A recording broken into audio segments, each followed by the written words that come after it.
Hello বন্ধুরা, কেমন আছো সবাই? আশা করি ভালো আছো। আজ আমি বানাবো চিংড়ি মাছ দিয়ে সজনার শাক। তো চলো তাহলে শুরু করা যাক। তো আমি এখানে সজনার শাকটা সিদ্ধ করেই রেখেছি। কড়াইয়ে প্রথম তেল দিয়ে দেবো আমি।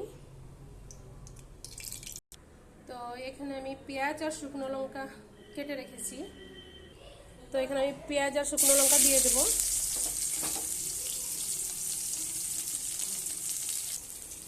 তো ভালোভাবে আমি লাল করে নেব, লাল করে ভাজবো। চিংড়ি মাছ আমি রান্না করেই রেখেছি, এটা এবার আমি পেঁয়াজের মধ্যে দিয়ে দেব। তো আমি এখানে চিংড়ি মাছ দিয়ে দিয়েছি। চিংড়ি মাছ দিয়ে একটু ভালোভাবে ভেজে নেব।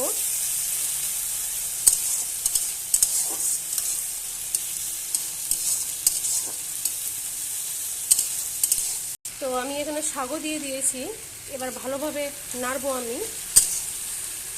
চিংড়ি মাছ আর শাক একসাথে ভালোভাবে মিশাতে হবে।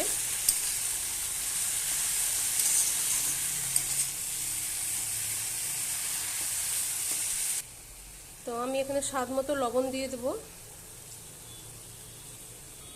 কাঁচা লঙ্কা দিয়ে দেবো 3টা, দিয়ে ভালোভাবে নাড়বো।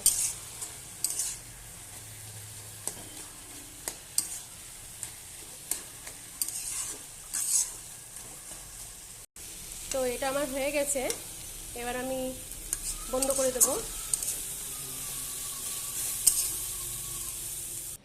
তো শাক আমার হয়ে গেছে রেডি, দেখতেই পাচ্ছ কত সুন্দর হয়েছে।